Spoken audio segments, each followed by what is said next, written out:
Hello dear students, welcome to Matrix Science Academy. This is the second video of physics numerical series which we have started one day one topic. आज आपण mechanical properties of fluids या टॉपिकचे काही selected 15 to 20 question solve करणार आहे. तुम्हाला already काल PDF upload केली होती मी, ती होपफुली तुम्ही सॉल्व्ह केली असेल आणि त्यातले काही क्वेश्चन्स जे काही डिफिकल्ट होते ते आज आपण इथे डिस्कस करणार आहे. ओके, सो नेक्स्ट जो टॉपिक असणार आहे तो असणार आहे KTG, kinetic theory of gases, ज्याची पीडीएफ तुम्हाला व्हॉट्सअप चॅनलवर मिळेल. व्हॉट्सअप चॅनलची लिंक डिस्क्रिप्शन मध्ये ऑलरेडी लिंक अवेलेबल करून दिलेली आहे. सो चला late start with the session. एक एक क्वेश्चन सॉल्व्ह करून दाखवीन एकदम आरामात, स्लोली. काय फॉर्म्युला लागतो तो सांगेन, सबस्टिट्यूशन, सिम्प्लिफिकेशन, आन्सर पर्यंत पूर्ण सॉल्व्ह करून दाखवणार आहे. सो नीट लक्ष द्यायचंय. ट्राय करा तुम्ही आधी पॉज करून सॉल्व्ह करण्याचा प्रयत्न करा, नाही जमलं तर मी सॉल्व्ह करणारच आहे. So let start with the first question. हे क्वेश्चन्स टेक्स्टबुक आणि पीवायक्यूज चे मिक्सचर आहे.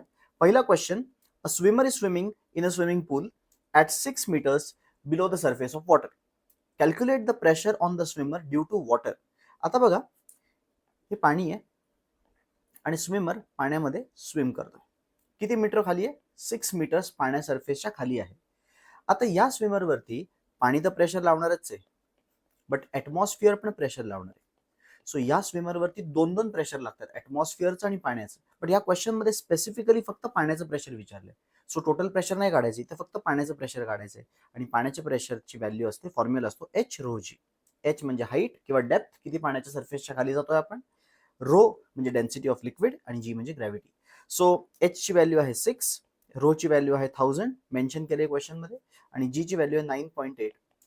सो ह्याला नीट मल्टिप्लाय केलं जर आपण तर आपल्याला आन्सर येणार आहे 6 ने 8 ला मल्टिप्लाय करू. 6 8 जा 48, 6 9 जा 54 प्लस 4 इज 58.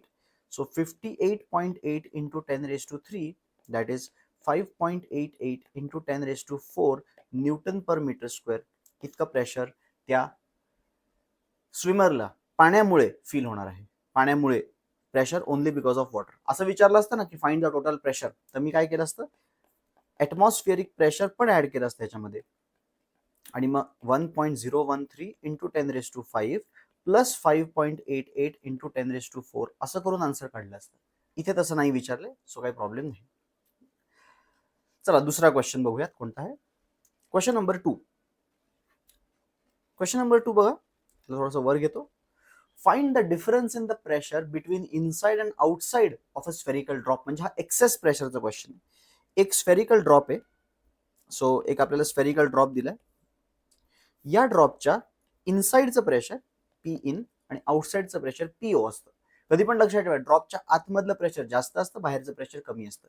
आणि वॉटर ड्रॉप म्हटल्यावरती आतमध्ये पूर्ण पाण्याने, लिक्विडने भरलेला आहे, पाण्याने भरलेला आहे. सो त्याला एकच सरफेस आहे जो की आउटर सरफेस आहे. हा जर काही सोप बबल असता तर मला थोडा फॉर्म्युलामध्ये चेंज करावा लागला असता. ड्रॉप असल्यामुळे हा जो एक्सेस प्रेशर आहे, एक्सेस म्हणजे difference in the pressure, internal minus external, ह्याला एक्सेस प्रेशर म्हणतो आपण. त्याचा फॉर्म्युला आहे 2T/R, बिकॉज हा वॉटर ड्रॉप आहे. बबल असता तर 4T/R घ्यावा लागला असता. आता सिंपल आहे 2T/R. 2 इंटू टेन्शनची व्हॅल्यू 73 इंटू 10⁻³ दिलेली आहे इथे क्वेश्चन मध्ये. डिवायडेड बाय रेडियस दिलेला आहे 2. मिलीमीटर मध्ये पहिला मिली असतो, दुसरा मीटर असतो, तर मिली स्टँड्स फॉर 10⁻³ सो एक मिलीची व्हॅल्यू 10⁻³ जर मी टाकली तर डिनॉमिनेटर मध्ये पण मीटर बनेल, वरती न्यूटन पर मीटर बनेल. सो इफेक्टिव्हली हे unit Newton per metre square बनणार आहे, जे की प्रेशरचं युनिट आहे. तेच तर एक्सपेक्टेड आहे. 10⁻³ कॅन्सल होईल, 2 आणि 2 पण कॅन्सल होईल, आणि आन्सर येईल 73 newton per metre square. This is the excess pressure और the difference between inside and outside pressure of the water drop. So easy होता question. Third question. Door of a dam are 20 metre below the surface of water. हा dam आहे, ठीक आहे, असा dam आहे, आणि या डॅम मध्ये पाणी भरलंय, एवढं पाणी भरलंय. कधी पण लक्षात, डॅम जो असतो ना त्याचे जे जसं खाली खाली जो आपण त्याची वॉल थिक होत जाते, बिकॉज प्रेशर खाली जास्त असतं. सो असा डॅम आहे, त्याचे खाली थिकनेस जास्त आहे, आणि या पाण्याच्या सरफेस पासून, हे पाण्याच्या सरफेसची लेवल आहे, इथून खाली जर आपण 20 मीटर गेलो, इथे 20 मीटर, इथे इथे डोर आहे डॅमचा. हा डोर जो ओपन जर केला तर आपल्याला माहिती की पाणी एकदम फास्ट बाहेर येणार आहे. आणि इथे डॅमचा जो डोर आहे त्याची साईज खूप छोटी आहे ॲज कम्पेअर्ड टू द त्याचा टोटल जो एरिया आहे वरतून बघितला आपण टॉपचा एरिया त्याच्यापेक्षा हा एरिया छोटा आहे. सो इथे स्पीड ऑफ इफ्लक्सचा फॉर्म्युला लागणार आहे. स्पीड ऑफ इफ्लक्सचा फॉर्म्युला असतो √2gh. कितीच्या स्पीडने पाणी बाहेर येणार आहे असं विचारलं. With what speed the water will flow out of the door. So answer is √2gh. √2 gravity 9.8 आणि h आहे 20. हे सॉल्व्ह करून आन्सर काढायचे. मी थोड्या वेळासाठी 10 अज्युम करतो. 10 अज्युम केलं तर √400 येणार आहे. √400 इज 20 मीटर पर सेकंड. जर 9.8 घेतलं लॉग टेबलनी प्रॉपरली सॉल्व्ह करावं लागेल. प्रॉपर सॉल्व्ह करून आन्सर येऊ शकतं. 19 पॉईंट समथिंग येणार आहे. ठीक आहे. सो हा होता क्वेश्चन. Next question. हा क्वेश्चन पुढचा जो आहे त्याच्याकडे बघूनच कळतं की हा पास्कल्स लॉ वरचा क्वेश्चन आहे. काय सांगतात की हायड्रॉलिक लिफ्ट आहे. हायड्रॉलिक लिफ्ट मध्ये एक आउटपुट पिस्टन असतो आणि एक इनपुट पिस्टन असतो. इनपुट पिस्टन कधी पण छोट्या एरियाचा असतो आणि आउटपुट पिस्टन मोठ्या एरियाचा असतो. इनपुट पिस्टनला आपण छोटा फोर्स लावतो आणि आउटपुट पिस्टनला आपल्याला आउटपुटला मोठा फोर्स मिळतो. बट पास्कल्स लॉ प्रमाणे इनपुट प्रेशर सगळ्याचं सगळं अनडिमिनिश्ड ट्रान्सफर होईल आउटपुटला. So input force upon input area is output force upon output area. हा आपला फॉर्म्युला पास्कल्स लॉचा. इथे विचारतायत की इनपुट पिस्टनचा एरिया 30 सेंटीमीटर स्क्वेअर आहे. सो हा छोटा ए दिलाय 30 सेंटीमीटर स्क्वेअर. आउटपुट पिस्टनचा एरिया 1500 सेंटीमीटर स्क्वेअर आहे. सो राईट हँड साईडला आउटपुट एरिया दिलाय 1500 सेंटीमीटर स्क्वेअर. बघा मी सेंटीमीटर स्क्वेअरचं मीटर स्क्वेअर नाही करत आहे. The reason being it is a ratio question. So centimetre square दोन्ही साईडचे कॅन्सलच होणार आहेत इक्वेट केल्यावरती. इनपुट वरती जो फोर्स लावलाय तो इनपुट फोर्स 25 न्यूटन आहे. आउटपुट फोर्स किती असेल दॅट इज द क्वेश्चन. हे सॉल्व्ह करता येईल. 30च्या टेबलमध्ये 30 50 जा 1500. 30 इंटू 50 इज 1500. हा 50 वरती जाईल. सो आउटपुट फोर्स मिळेल आपल्याला 25 into 50 that is equal to 1250 newton. एवढा आउटपुटला आपल्याला फोर्स मिळणार आहे. सो छोटासा 25 न्यूटनचा फोर्स लावला 1250 न्यूटन म्हणून तो मॅग्निफाय झाला. पास्कल्स लॉ हेच तर आहे की फोर्स मॅग्निफाय होतो. सो याचा आन्सर आहे 1250 Newton you will get as a output force. Next question.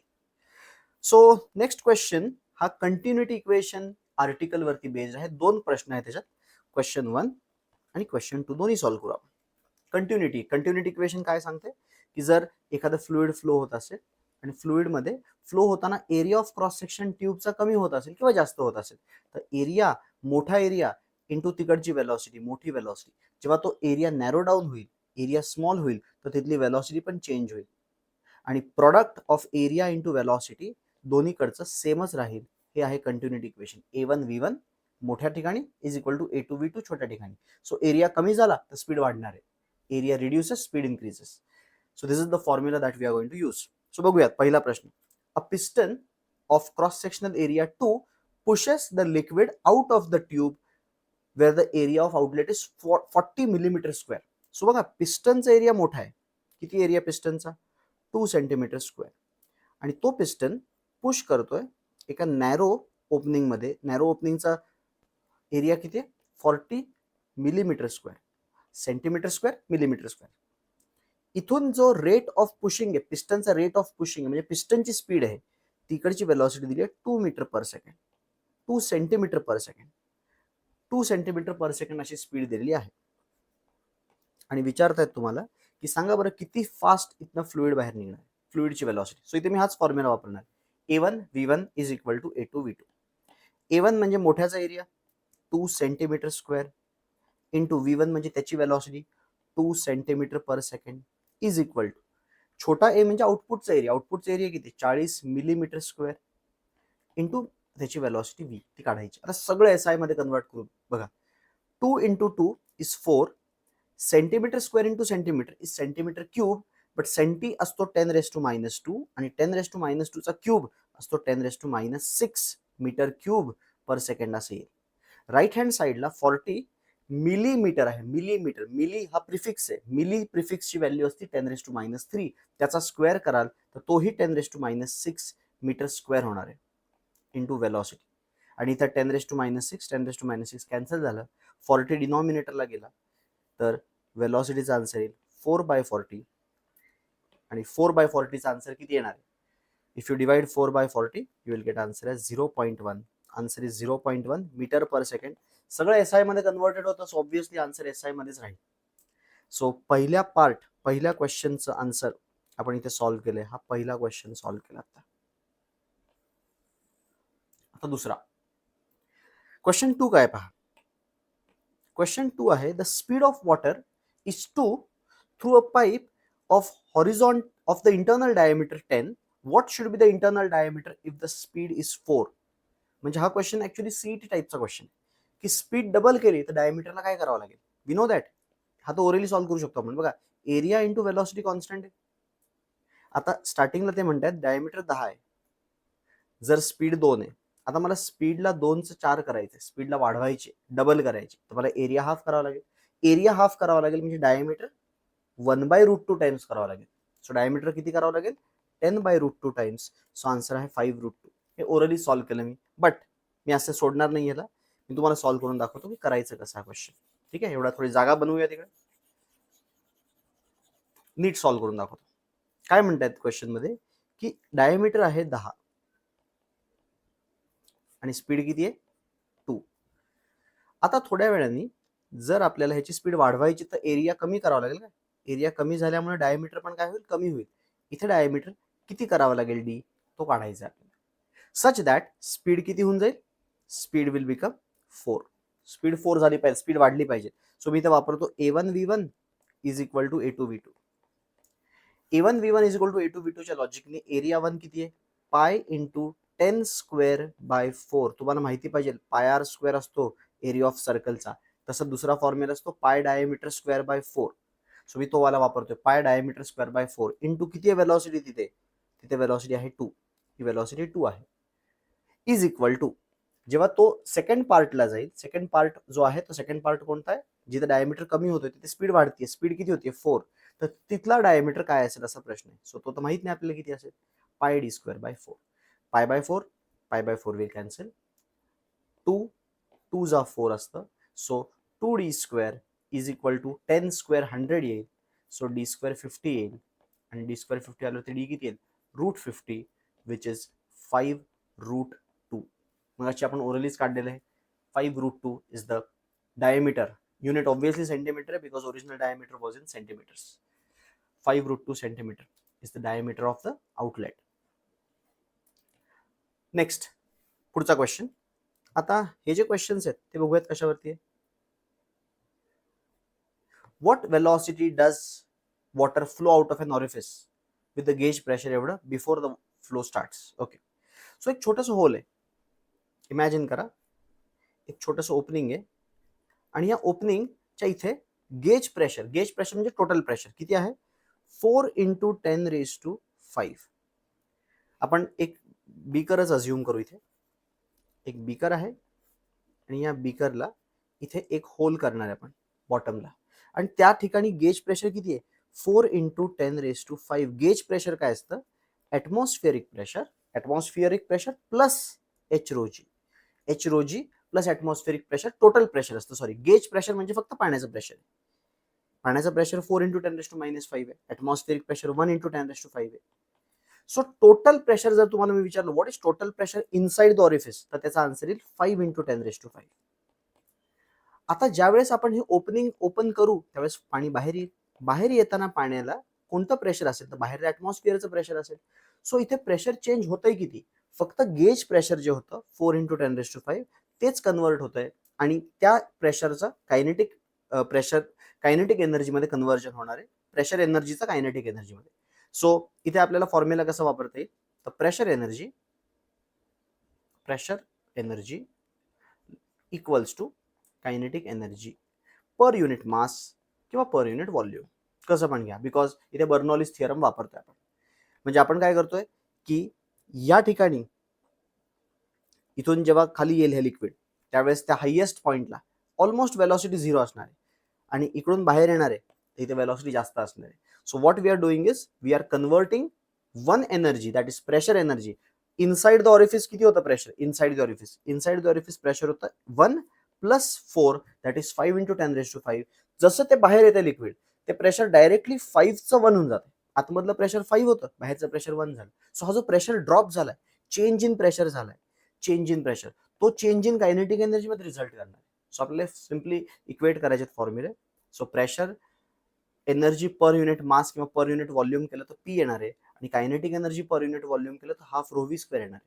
त्याला सॉल्व्ह केलं तर व्ही काय माहिती का, 2p/रो चा स्क्वेअर रूट.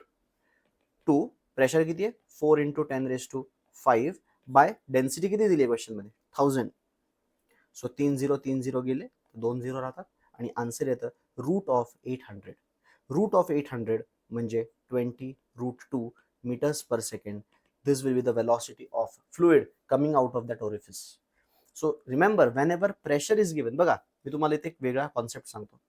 जर आपल्याला बीकरच्या लिक्विड सरफेस पासून हाईट दिली असेल ना, तर स्पीड ऑफ इफ्लक्स काढतो आपण √2gh, अज्युमिंग ऑरिफिस स्मॉल आहे. बट जर तुम्हाला दिला असेल की आतमधलं गेज प्रेशर, तर ऑरिफिस होल केल्यानंतर किती बाहेर निघेल माहिती स्पीडने, 2 times प्रेशर बाय रो, एवढ्या स्पीडने लिक्विड बाहेर येणार आहे. बिकॉज काय होणार आहे की हे जे गेज प्रेशर आहे ना, ते डायरेक्टली झिरो होऊन जाईल, कारण की ॲटमॉस्फिअरला ओपन होऊन जाईल तो ऑरिफिस, आणि मग ॲटमॉस्फिअरिक प्रेशर होऊन जाईल तो. सो हा जो गेज प्रेशर आहे तो सगळा कायनेटिक प्रेशर, कायनेटिक हेडमध्ये कन्वर्ट होतो. Pressure converts to kinetic. This is how you solve the question. And there were 2 questions. एक अजून होता, दुसरा काय होता question, pressure inside a closed pipe दिलेला आहे, प्रेशर रिड्युसेस टू 2, मग किती स्पीड होईल. बघा ते प्रेशर इथे रिड्यूस झालं, म्हणजे इथे पण तोच वापरायचा फॉर्म्युला, की आधी प्रेशर 3 × 10⁵ होतं, आता ते झालं 2 × 10⁵. हा जो प्रेशर चेंज झालाय ना, तो वेलॉसिटीमध्ये कसं कन्वर्ट होतो, 2p/रो या फॉर्म्युलेने कन्वर्ट होतो. जेवढं प्रेशर कमी होईल तेवढी कायनेटिक एनर्जी वाढणार आहे. सो याला सॉल्व्ह करूया. 2 × चेंज इन प्रेशर किती झालं, 1 × 10⁵ अपॉन डेन्सिटी किती आहे लिक्विडची, पाणी आहे 1000 आहे, 3 0 10⁵ बरोबर गेले तर 2 0 राहतील, 200चा root, answer is 14.14 meters per second. So हा होता question based on Bernoulli's theorem. आता बर्नौली झाल्यानंतर पुढे काय, मला वाटतं सरफेस टेन्शनचे पण काही क्वेश्चन्स आहेत आता. सो सरफेस टेन्शनचे क्वेश्चन सॉल्व्ह करूयात. चला थोडंसं वर. What should be the diameter of a drop so that excess pressure is 80? हा क्वेश्चन एक्झॅक्टली उलटा आहे. 80 एक्सेस प्रेशर असण्यासाठी ड्रॉपचा रेडियस काय पाहिजे किंवा डायमीटर काय पाहिजे. तर व्हॉट इज एक्सेस प्रेशर का फॉर्म्युला, ड्रॉप असल्यामुळे 2t/r, आणि एक्सेस प्रेशर आपल्याला 80 हवं आहे. सो रेडियस काढू, मग डायमीटर मिळेल. चला व्हॅल्यूज पुट करू. What is surface tension, 7.2 × 10⁻² divided by radius किती पाहिजे, तर आन्सर 80 येईल असा प्रश्न आहे. सो रेडियस जाईल वर, 80 जाईल खाली. Radius should be 2 × 7.2 × 10⁻² upon 80. जर हा एक 0 वर पाठवलं तर -3 होईल. 2 च्या टेबलमध्ये 2 4 जा, आणि 4 ने डिवाइड करू तर 4 1 जा 4, 4 8 जा 4 8 जा 32. सो 1.8 येतं डिव्हिजननी, इंटू 10⁻³ हा रेडियस आलाय, म्हणजे 1.8 mm एवढा रेडियस येत आहे. आणि रेडियसने डायमीटर विचारलाय, सो डबल करावं लागेल. So answer is 3.6 millimeter is the diameter of the drop required. हा होता फर्स्ट क्वेश्चन. आता क्वेश्चन नंबर 2. क्वेश्चन नंबर 2 काय बघा. क्वेश्चन नंबर 2 मध्ये एअर बबल आहे. आता एअर बबल पाण्याच्या जस्ट बिलो आहे.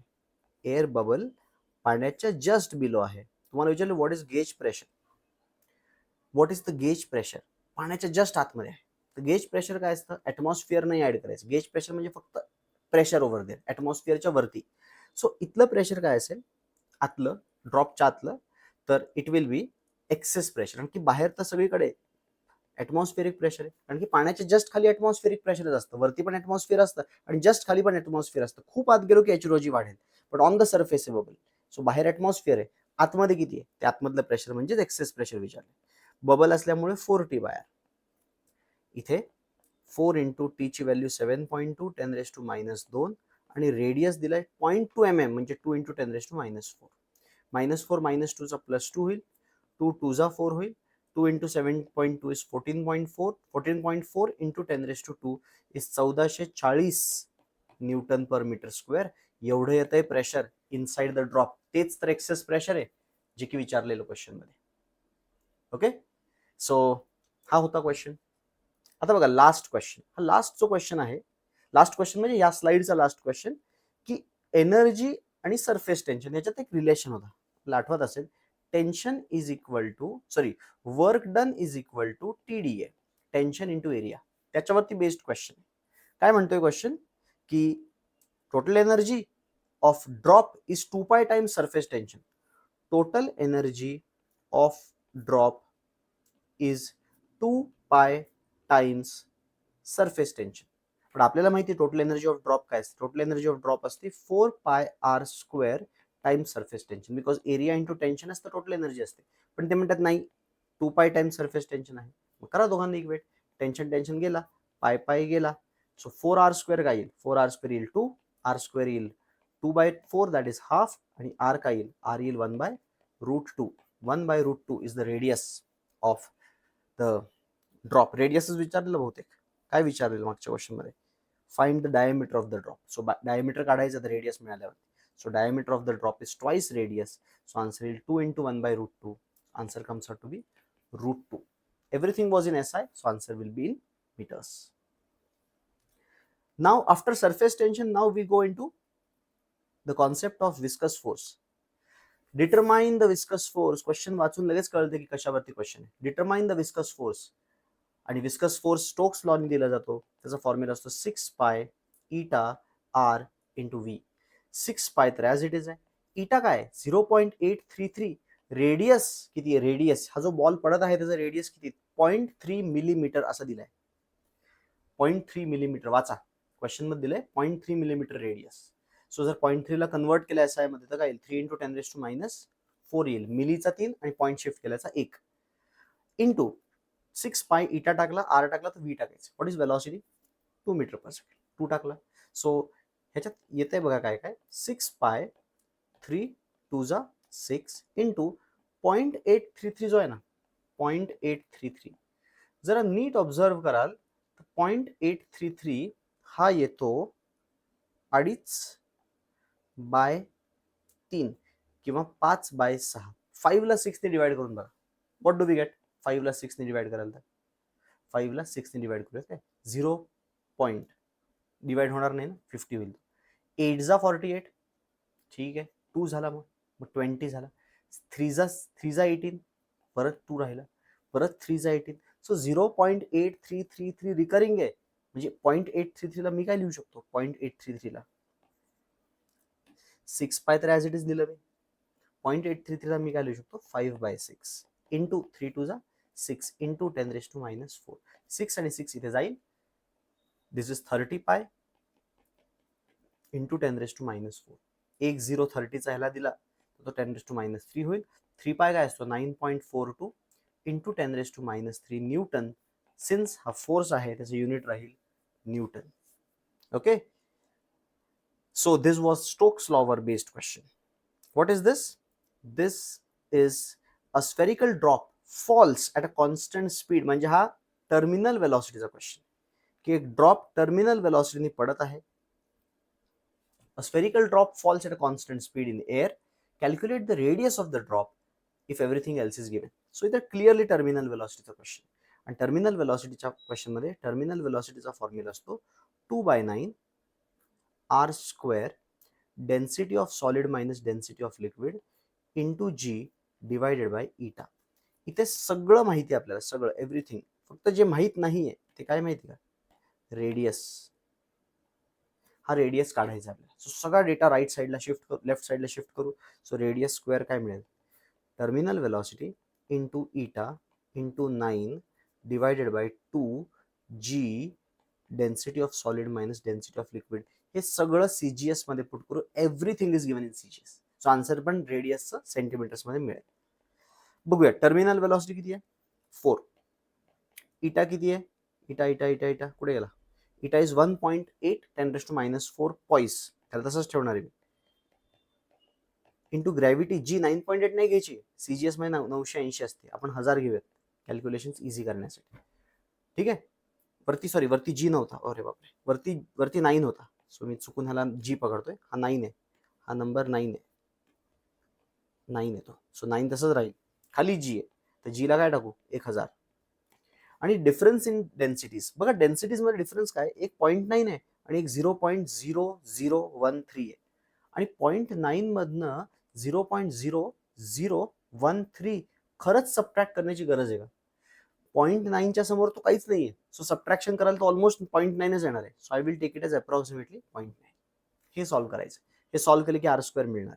0.9 1 जा 0.9 2 जा 18 1.8 2 2 गेला.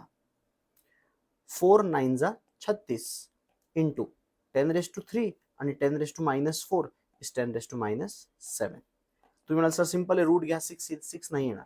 का 6 नाही येणार? बिकॉज हा 36 आहे पण हा 10⁻⁻7 आहे, तो तर इव्हन पॉवर झाला पाहिजे. सो मी काय करतो, त्याला 360 करतो तर तो 10⁻⁸ होईल. आणि आता स्क्वेअर रूट काढूया. आता स्क्वेअर रूट काढलं तर 10⁻⁻4 येईल त्याचा स्क्वेअर रूट. आणि 360चा रूट काय असतो, तर 19चा स्क्वेअर जर तुम्ही कराल 19 स्क्वेअर तर तो बहुतेक 361 येतोय. सो हा ऑलमोस्ट 19 आहे. एवढा मीटर्स येणार आहे. म्हणजे हा 1.9 इंटू 10⁻³ मीटर इज 1.9 सेंटीमीटर्स असा आपला आन्सर कुठेतरी येणार आहे या क्वेश्चन मध्ये रेडियसचा. अँड नाव फायनली बहुतेक दिस इज द लास्ट, नाही अजून 3 क्वेश्चन राहिले, अजून 1 2 3 4 क्वेश्चन राहिलेत. 4 क्वेश्चन्स बघा आता कोणते. हा क्वेश्चन न्यूटन्स लॉ ऑफ विस्कॉसिटीवर बेस्ड आहे. न्यूटन्स लॉ ऑफ विस्कॉसिटी काय सांगत आहे की 2 लेयर्समध्ये लिक्विड लेयर्सच्या फॉर्म मध्ये फ्लो होतं आणि कोणत्याही 2 लेयर्समध्ये किती विस्कस फोर्स असतो माहितीये? इटा ए इंटू त्याचा वेलॉसिटी ग्रेडियंट dv/dx किंवा dv/dy वेलॉसिटी ग्रेडियंट. सो इथे सांगितले की हॉरिझॉन्टल फोर्स म्हणजे फोर्स दिलाय 1 newton is required to move a metal plate of area, म्हणजे एरिया दिलाय 10⁻² विथ वेलॉसिटी 2 × 10 म्हणजे dv दिलाय 2 × 10⁻² अपॉन थिकनेस दिले, थिकनेस म्हणजे dy दिलाय dy 1.5 × 10⁻³ काय दिलं नाहीये ते इटा आहे. वेलॉसिटी दिलंय, डिस्टन्स दिलंय, इटा नाही दिले, कोइफिशियंट ऑफ विस्कॉसिटी. बस हे सॉल्व्ह करायचं. 10⁻², 10⁻² इज 10⁻⁻4 आणि 10⁻³ मध्ये 10⁻⁻1 राहील. 10⁻⁻1 वरती 2 आणि खाली 1.5. सो 1 इज इक्वल टू इटा 2 10⁻⁻1 खाली घेऊन गेलो आपण तर बाय 15 होऊन जाईल, तो 1.5चा 15 होऊन जाईल इंटू 10 होईल तो. आणि 15 वर जाईल 2 खाली जाईल तर इटा काय येईल 15/2. 15/2 असतं 7.5 newton second per metre square. This is the unit of eta. Same question इथे पण इटा विचारलाय. सेम क्वेश्चन आहे. You have to put the force, you have put the distance, you have to put the speed, you have to put the area. Same question आहे. हा तुम्ही solve करू शकाल. हाच अप्रोच घ्यायचा आहे. Values are different. And now the last slide. ड्रॉपलेटचा question आहे हा, की ड्रॉप ब्रेक होतोय ड्रॉपलेटमध्ये, अशा टाईपचा क्वेश्चन. माझा क्वेश्चन काय, 27 droplets of water each of radius 0.1 collides म्हणजे combine to form a single drop. What is the surface energy, change in energy? So work done or change in energy when a drop combines to form a droplets combine to form a drop or drop breaks into droplet. चे 2-3 versions आहेत, हे माहिती पाहिजे तुम्हाला. 4π r² t n⁻⁻³ - 1. हे कधी वापरायचं? जेव्हा मोठ्या ड्रॉपचा रेडियस दिला जातो, जेव्हा ड्रॉपलेट्सचा रेडियस दिला जातो छोट्या छोट्या आणि नंबर दिला जातो की हा 27 ड्रॉपलेट मर्ज झाले, 64 ड्रॉपलेट्स मर्ज झाले, जेव्हा रेडियस ऑफ ड्रॉपलेट दिला जातो 4π छोटा r² t तर तेव्हा येतो n-n⁻²/3. n-n⁻²/3 हा छोटा r दिला असेल आणि आता नेमका या क्वेश्चन मध्ये छोटे छोटे ड्रॉपलेट्स मर्ज होत आहेत, सो त्यांचाच रेडियस दिलाय. सो हा वाला इथे वापरावा लागेल. सो बघा आता काय येईल, 4π रेडियस किती टाकला पाहिजे 0.1. 0.1 म्हणजे 10⁻⁻, मिली पण आहे 0.1 आणि मिली 10⁻⁻4. r² करीन मी तर 10⁻⁸ होईल तो into what is surface tension 0.072 म्हणजे किती 7.2 2 0 शिफ्ट करतोय मी इंटू 10⁻². हा सरफेस टेन्शन इथे पुट केला, इथे रेडियस स्क्वेअर पुट केला, इथे 4π आहे आणि आता ब्रॅकेटमध्ये n-n⁻²/3. n किती आहे नंबर 27. So 27 - 27 raised to 2/3. कसं करतात raised to 2/3? तर पहिलं raised to 1/3 करून घ्यायचं, क्यूब रूट काढून घ्यायचं. तर 27चा क्यूब रूट असतो 3 आणि मग 3चा स्क्वेअर असतो 9. सो 27 - 9 होईल हा आणि 27 - 9 असतो 18 इंटू 7.2 इंटू 4π. आणि 10⁻10 हे सगळं सगळं सगळं सगळं मल्टिप्लाय केलं की you will get the answer of work done. Okay, so 10⁻10 हा पण 4 into 18 is 72. 72 into 7.2 into pi into 10⁻10 joule हे सॉल्व्ह करून आन्सर येणार आहे. ऑब्व्हियसली अप्रॉक्सिमेशन नाही करायचे, लॉग टेबल वापरायचं आहे आणि सॉल्व्ह करायचं असतं. आणि असाच क्वेश्चन लास्ट पण आहे, पण लास्टमध्ये तुम्ही कोणता फॉर्म्युला वापराल सांगा मला. लास्टमध्ये आपण हा फॉर्म्युला वापरणार आहे पहिला, कारण की इथे रेडियस कोणाचा दिलाय, रेडियस ऑफ ड्रॉपलेट नाही दिलाय, रेडियस ऑफ ड्रॉप दिलाय. वाचा, क्वेश्चन मध्ये क्लिअरली सांगितले, drop of mercury of this is broken into 8 droplets. So मोठा ड्रॉप तुटलाय त्यावेळेस मोठ्या रेडियसचा फॉर्म्युला वापरावा लागेल. एन तर ऑलरेडी 8 आहे आणि कॅल्क्युलेशन्स करायचे, सॉल्व्ह करायचे, 100% आन्सर येईल, प्रॉपरली आन्सर येईल जर सॉल्व्ह कराल तर. अँड मला वाटतं that's it. Almost 15 to 20 questions आपण सॉल्व्ह केलेले आहेत.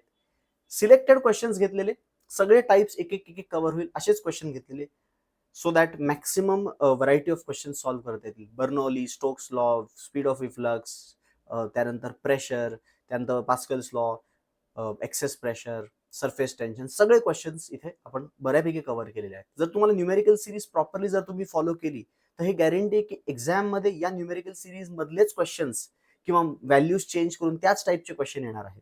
आत्ताशी 2च टॉपिक झालेले आहेत. आता मी या व्हिडिओच्या डिस्क्रिप्शन मध्ये व्हॉट्सअप चॅनलची लिंक तर देईनच तुम्हाला, त्याच्याबरोबर PDF पण अपलोड करतो, ती डाउनलोड करा. KTGS द नेक्स्ट टॉपिक, ती PDF डाउनलोड करून सॉल्व्ह करा. उद्या ह्याच्यावरती नेक्स्ट लेक्चर त्याचे क्वेश्चन सॉल्व्हिंगचं सेशन अपलोड करणार आहे. ठीक आहे, सो आय होप तुम्हाला हे सेशन आवडलं असेल, समजलं असेल. Thank you so much for watching this session. नक्की शेअर करा हा व्हिडिओ, लाईक करा, and thank you so much. We will meet in the next session.